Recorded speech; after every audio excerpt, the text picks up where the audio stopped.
Welcome into University of Hoops, the podcast that takes you behind the scenes of your favorite basketball team.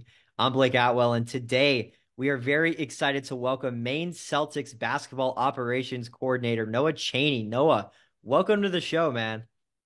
Thank you. Thank you guys for having me. I'm super excited to be here. Absolutely excited to get to know more about you and tell our viewers and listeners about you as well.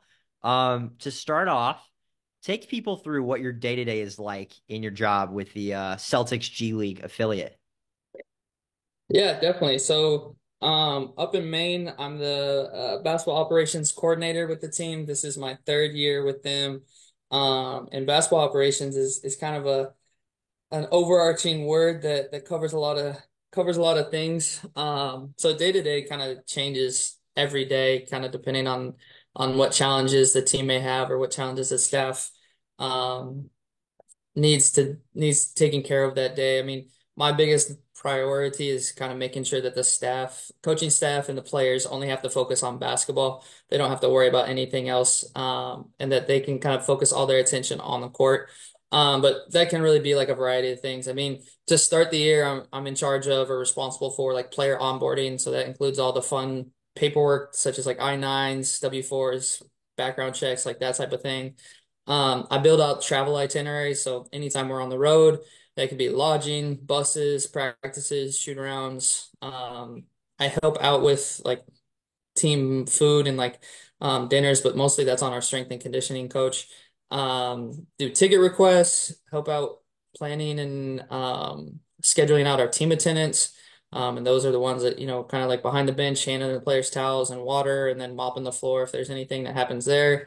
Coordinate with any visiting team that's coming into market, working with them and their basketball ops person to see what practices like what they need for practice, what they need for games, setting up the locker room, setting up that type of thing, making sure our court's set up. So, tear down setup of Daktronics, making sure the clock's working, everything like that, making sure that there's water up on the court. And then for us in a G League, a problem that kind of happens in the G League is that most teams don't necessarily own their own arena. And so sometimes we have to practice off-site. So making sure that we can secure that site, executing all the legal paperwork that needs to be taking place with that. Kind of help out with gear and equipment, per diem. That's it's kind of a broad range, but day to day it kind of changes. If on a game day it might be a little bit different than a practice day, which is obviously completely different um than a travel day. But yeah, it's kind of like an overarching theme. Sounds like it keeps you busy for sure. Definitely, definitely. Now that we know more about where you are today, kind of want to get into your journey and have you tell our viewers and listeners how you got your start. And I know that you played as well, so tell the people how you got your start in the basketball world. Yeah, no, definitely. I was born and raised and grew up in Bend, Oregon, and grew up there kind of playing all kinds of sports, basketball, soccer, baseball. But I really fell in love with basketball and kind of like at the beginning, like always grew up watching the Portland Trail Blazers. They were my dad's favorite team, and so at the dinner table, I was always begging my mom and dad to throw on the Trailblazer game and whatever. And so it was always fun, kind of growing up being a fan of them, and it was always my dream as a kid, like, okay, I want to play in the NBA. And I quickly realized that dream wasn't necessarily in the cards for me, maybe with my average athleticism. But I was able to play 4 years of high school basketball and then continued on to play college basketball as well. And in college, I was fortunate enough to get an internship with the Maine Celtics. At the time, they're the Maine Red Claws. So I always knew that like if I couldn't play in the NBA, then my dream kind of shifted to like, well, maybe I can work in the NBA. And so from there, I worked with the Portland Trail Blazers in the summers during my college career. Whenever I'd go back home as like a youth development basketball coach, which is more so just kind of like running any kids camps or on court in arena activations that kind of just like involve the youth. It's more of like a marketing thing to kind of like grow the fan base of the Trailblazers, and I really loved what I did there, but I kind of realized that was like my first opportunity working for an NBA team, And I was excited about it, but I realized like, okay, so there's definitely like two sides of the business. There's like the business side of the NBA, and then there's like the actual like team side. And they're very, two completely separate worlds. And so I realized at that point, after working with the Trailblazers, that I was like, maybe I want to work on the basket. Like I really like enjoying working for the NBA and working on for the Trailblazers, but I really want to work on the basketball side of things. Like, what does that transition look like? Um, and then just kind of did more research into like what jobs are or what career paths are on that other side that are actually on like the basketball and the team side. And I knew that I didn't really want to be a coach, especially at like that high of a level.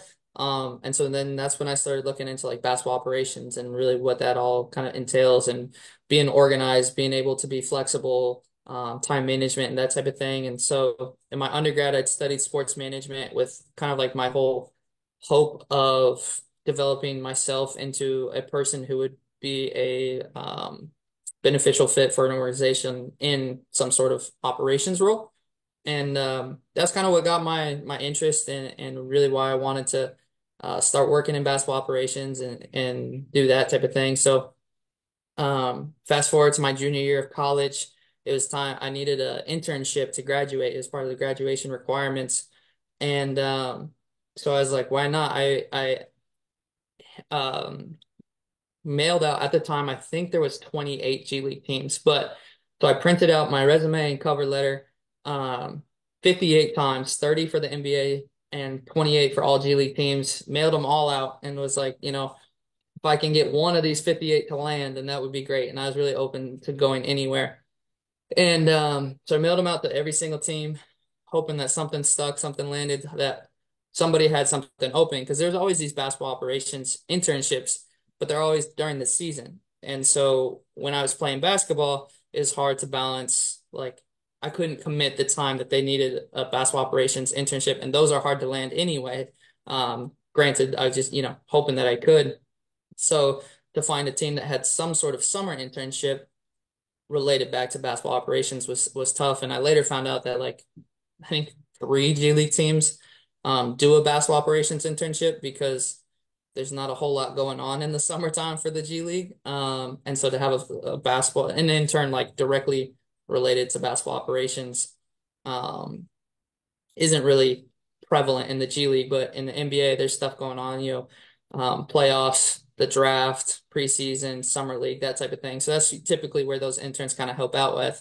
But I heard back from two teams. It was the Cleveland Cavaliers, and they had already had somebody lined up for their summer internship. And the main at the time they were the Red Claws. Now they're the Celtics, and they said that they had a summer internship program. So ended up applying. I was fortunate enough to get that internship.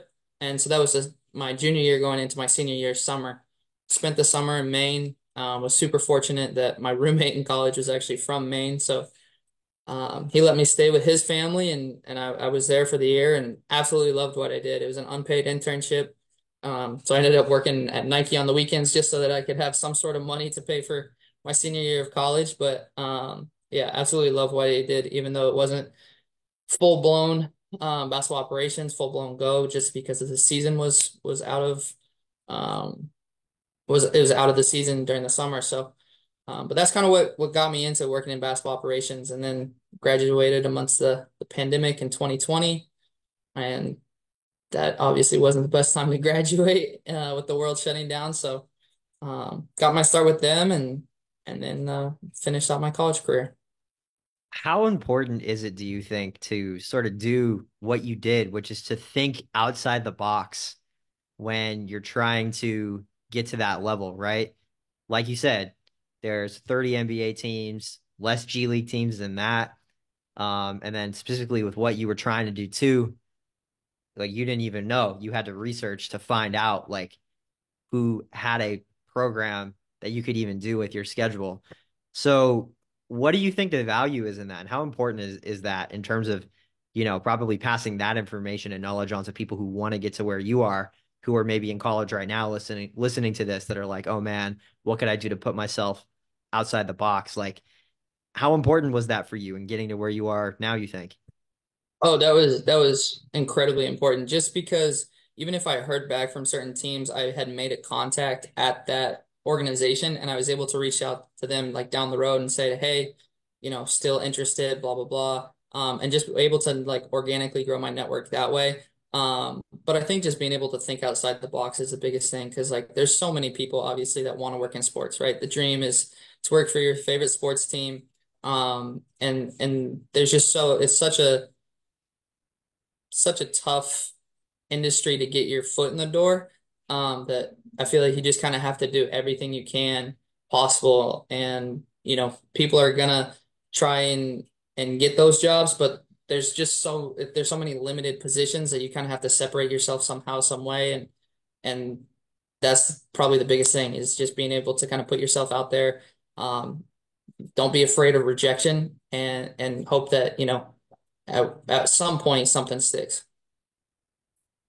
In terms of just like you're working for a G League team, right? And whether you're on your side of it or the playing side of it or the coaching side of it, obviously everybody's trying to get to the NBA, right? Like that's why the G League exists as a vehicle to get people to the NBA in all sorts of capacities. In terms of the players, what's it like from your standpoint when you see guys get called up, when you see guys get that opportunity? And what are some of the traits that you've seen in those guys that start at the G League level and then get called up? Oh man, that's a great question. I think the biggest thing is just like you're just so excited for them, right? Because this has been a dream for them for so long, and similar for me of like, oh, it's my dream to work for the NBA. Like I was so excited when I got my first internship or when I got the call back and they were saying that they had offered me the position. Like you're watching somebody truly like achieve their lifelong dream. And just to be like alongside of their journey and like see the hours that they put into it, see the tears, the blood, the sweat, like everything that goes into it. And I've only seen like a sliver of their journey. You know what I mean? Like I don't know what they've gone through their entire childhood to get to where they are now, to just even have a shot at like seeing the floor at the NBA level. And so you're just like so excited for them because like, everything that they put into it to get to where they are, they all deserve it. And I think that that's really important. And I think the biggest thing that sets them apart is just the preparation that goes into it beforehand. They always say like, stay ready. So then when you get your opportunity, you don't have to get ready. And I think that just is like the perfect quote is that these people are true professionals before they get their opportunity to be shown. Like, I mean, at the G League, obviously they are professional because they get paid, but to be an NBA level athlete, to be an NBA level player, like you have to be a certain level of professional. And that's more than just their performance on the court. It's taking care of their body with their training staff. It's eating correctly. It's so easy to not do all those little things that really add up. And I think all those things that take place before they even get their chance, like proves to them and helps those guys, even those guys that do get their opportunity, they get their opportunity and they stick, because obviously not everybody that gets a call up stays up there. But I feel like the ones that I've seen that Sam Hauser, perfect example. He was my first year with the Celtics, and now he's getting a huge opportunity in Boston. He was a true professional before he ever got the call up. I mean, he was a two-way obviously with them, but before he got converted, he was just a great human being, and being a great person, I think, takes you a long ways. Absolutely. Um, it's super cool that you have gotten to see somebody that sort of took that path and now seeing it pay off on what's been the best team in the NBA this season and the last couple seasons. So super intriguing stuff there. The next thing that I want to talk about is kind of transitioning into our segment that we call hitting the books, just to give Hmm. our audience an idea of, what advice you have for people that are trying to break into this, right? Um, and I think like it's really important to know what you want to do, but then it's also just as important to then have people out there that you can get that advice from. And you're still young in your journey and at the beginning of your journey, just like I am on the media side and just like other people are that are around our age. So with that in mind, Noah, what's your best piece of advice for people that want to get into the basketball industry? Yeah, my best piece of advice, I think we kind of touched on how difficult it is to like not give up. If you're truly passionate about it, persevere through the nose, persevere through all the LinkedIn cold calling messages, and persevere like through all the difficult times, because it truly is worth it. Like I feel like I haven't worked a day in my life the past 3 years since I've been with the Celtics. And it's just because like whenever somebody's like, wow, you work like long, grueling hours, I feel like you never have any free time. I'm like, at the end of the day, I get paid to be in a gym. Like how many people can say that? You know what I mean? And so I think the biggest like piece of advice I can give is just like continue to persevere, continue to work hard, especially if you're truly passionate about it. Don't give up, because there is an opportunity out there for you. And like despite all the challenges, good people and persevering people who work hard, who do it the right way, like will get their opportunity eventually. Some happen before others. But I think the biggest thing is just being able to persevere through those difficulties, because there are going to be people who say that they want to work in sports, but then after a while they're like, all right, like guess it's just not for me. I give up, you know? And it's like if you can continue to push and continue to weed out those people who kind of let it go after a while and they kind of let go of their dream, then like it just is another step closer for you. You touched on LinkedIn and your response and LinkedIn cold emailing. That's where everybody starts, right? You're like, okay, this person does what I want to do one day. How do I find their email? Okay, cool. I found their email. Like, how do I find their LinkedIn? Cool. I found their LinkedIn. You send that message, right? And obviously that goes into what you were saying about like perseverance and not giving up.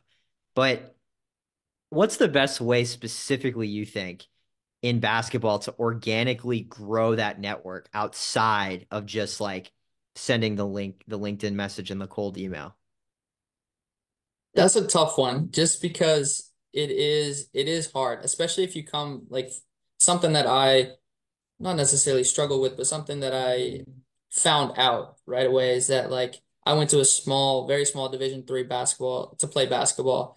And like a bunch of people in this industry went to like some high major Division 1, or they used to play at Duke or Kentucky or something like that, and they weren't good enough to make it to the NBA, but they had enough contacts in those schools. So it's like, how can you build your network? And I think the biggest thing is just like taking advantage of those opportunities and staying like in those people's circles as much as you can.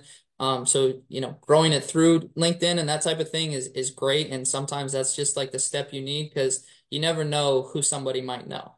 And I think the biggest thing is like being a good person can like start you somewhere, and like send a LinkedIn message to the person that you think you need to connect with. Hopefully you can like build an organic relationship there, but not just saying like, hey, do you have a job? Hey, I'm interested in working, but like truly getting to know the person. And I think that's where I found the most success, is just being able to like organically grow relationships with those people and getting to know them as people first, and not like an employee of the organization I'm trying to work for, or an employee in the sports industry that I'm trying to like. Obviously you want to pick their brain, but you also want to get to know them as people too. And you get a lot of those LinkedIn messages when you're in the industry, and you can definitely tell like the difference between somebody who's just reaching out to try and get a job, or somebody who's reaching out to like truly just pick somebody's brain, get to like soak up all the information that they can. And the ones that kind of like stick around and be like, hey, I know we touched base a couple months ago, just wanted to circle back. How are things going? Like work related, personal related, anything like that. And just being able to build that relationship, because then you never know who they might know and be like, hey, I know I'm not hiring, but I got this guy that I've known for 2 years just off of LinkedIn. And you know, I've actually got to know him a lot more than just a guy that messaged me on LinkedIn, or a person that messaged me on LinkedIn. I got to know like who they are as a person and what they value and that type of thing. And you know, that's when opportunities start to arise. Yeah, definitely. I think that that's um, a really profound sort of piece of advice and way to look at it. One of the things that you touched on was building those relationships, and I know that within the Maine Celtics there are some ties to the Division 3 level. Can you talk about kind of what those connections are, specifically number one, and number two, just kind of that drive that you see from the D3 level, you think manifesting itself now with these people that are at the NBA G League level? No, definitely. I think it was pretty cool. My first year, so I obviously went to Division 3 school and played basketball there. And then one of our assistants, Craig Lucianot, played basketball at a Division 3 school in Maine. And then our head coach at the time, Jarrell Christian, went to a D3 school as well. And so there was, it was kind of cool to have like a tie to D3, because you kind of understand each other a little bit more. at least I feel like you have this background knowledge just because like at the Division 3 level, you're not getting paid to play. So like you're quite literally paying for college so that like in my case, like I really wanted to play basketball in college. So like I did want an education as well, but like basketball was probably my number one priority. I wanted to go to a school where I could play basketball and get an education. Um, and I think that being working with people that like kind of had the same mindset as me is like, they just love the game. They want to be around the game as much as possible. And like the G League is a grind, Division 3 is a grind. Like I think in our at the my school's conference now, they have like 4 or 5 hour conference road trips just to drive to their opponent, and the big D1 schools, they have planes that can fly them to wherever they're going. And at the G League level, you see kind of that same stuff just because it's obviously not all the lights and glamour that the NBA is. And so just being able to kind of have that background knowledge of each other is a pretty cool thing. Yeah, for sure. Makes sense. And it's super cool to see people from that level doing so well in the NBA in some capacity. Um, I want to kind of touch on your GM Hmm. at the Maine Celtics, Jarrell Christian. How has your relationship changed since his role changed, going from head coach to then now being on the other side of the chain, if you will. No, definitely. Jarrell's a great guy, man. If I could pinpoint anybody that's like taught me a lot about the business, it just taught me about how to be a good human being, is it's that guy. I mean, he's been able to balance our relationship as far as like just being two dudes that can talk about anything to like me picking his brain on the basketball world and the basketball side, and not only like as a coach and like what he sees on the floor, but then just like what he sees in the industry and in the business and in the role that he's in. Because like ultimately that's somewhere that I want to try and get to. And he's just been an extremely great role model for me that I've been able to have a close relationship with. And it didn't start off that way just because he was our head coach, like I said, my first year. And I think kind of like I touched on, just being able to like be a good person and get to know somebody for who they are. You never know where they might end up. And I think that that's like how Jarrell and I's relationship kind of grew and fostered, is just because we were two dudes that wanted to like kind of get to know each other better. And for him to be able to like give back to me at least and kind of mentor me, has just been a huge blessing for me because I know that's not always the case in the sports world, and there's not always people that want to give back, and that want to give back in a mentoring role and that do. And so I'm very appreciative of him. What's the best piece of advice that you've been given by somebody at the NBA G League level, whether it be Jarrell or from somebody else? I think the biggest thing is believe in yourself, believe in your abilities, believe in your competencies, and just know that like your opportunity's coming. Like you obviously have to work for it, and kind of touch back on being able to persevere. But the biggest thing is like nobody's gonna believe in you unless you believe in yourself. And I think just being able to have that sense of confidence, that like this is something I really want to do and this is something that I really can do, is key. Speaking about the front office side and sort of, what you wanted to do and what you're doing now in basketball ops, what's something that you think people should know that's part of it? Could be a good thing, could be a bad thing that they wouldn't know before getting into it, before deciding like that's the path that they want to take. I think the biggest thing is just being able to be flexible, and being able to like problem solve. I think that's like the biggest thing. Like I didn't realize when I first got into it that like problem solving is 90% of the job in basketball operations. Like, I kind of touch on it on the beginning that like I don't really necessarily know exactly what my day-to-day looks like. I just come in and obviously have my stuff that I need to do, but then there might be something that comes up that's like, hey, a flight got changed for our team taking off tomorrow, and we had a practice scheduled. So it's like what do those tasks and items kind of turn into? And I think just being able to be flexible, being able to problem solve, not only like identifying like, okay, there is an issue, and like letting everybody know who you need to like let your superiors know like, okay, hey, this is an issue, but being able to like solve that issue, because like I said, going back to Jarrell, my first year, if there was an issue right before a game, if something went wrong, he's obviously focusing on the game, so he doesn't have any time to like worry about. He's trying to game plan for the opponent that we're playing, but so I think like a prime example for that is in the G League. Obviously, there's no like chartered flights or anything like that. You're flying commercial. Just the other day, we had a game against Long Island, and we were flying down the day before. And in Maine, there's crazy weather, snowstorms, that type of thing. So as we get to the airport, I think at noon, and our supposed to leave at 2:30. It gets delayed, it gets delayed, it gets delayed, and now it's like 4 o'clock, and the finally gets canceled, and we have a game the next day. And so it was my job to like organize the travel itinerary, build out that travel itinerary for what our plan was going to be. And obviously identifying the problem is that, well, now our flight isn't taking off in an hour, and we have a game in Long Island the next day. Um, and if I were to go to our head coach with that, like he's obviously worried about the game tomorrow and building out a game plan and how to win. And I think for me, just being able to like problem solve and being flexible in the travel itinerary. So working with my boss to understand like, okay, well, I guess since all flights are taken up and we have to play this game tomorrow, like we got to go get a bus. Is our bus driver busy? Can we rent a bus? Do we have to drive? Like, kind of just being able to do that type of thing is really important, I think, because it adds value. Not everybody's going to have that problem solving capabilities or that problem solving mindset. And I think if you go into it a little bit knowing like, okay, not only just like identify the problems, but like how can I come up with solutions to them is something that I think would probably be beneficial for me, especially if I was starting into the industry. Gotcha. Great advice. You've been so gracious with your time, Noah. The last thing that I want to ask you before we get out of here is what is your why behind what you're doing at the G League level and in basketball in general, you think? I think the biggest thing for me is I'm just passionate about basketball. I love the game of basketball. Like I said, I've played it since I was a little kid growing up.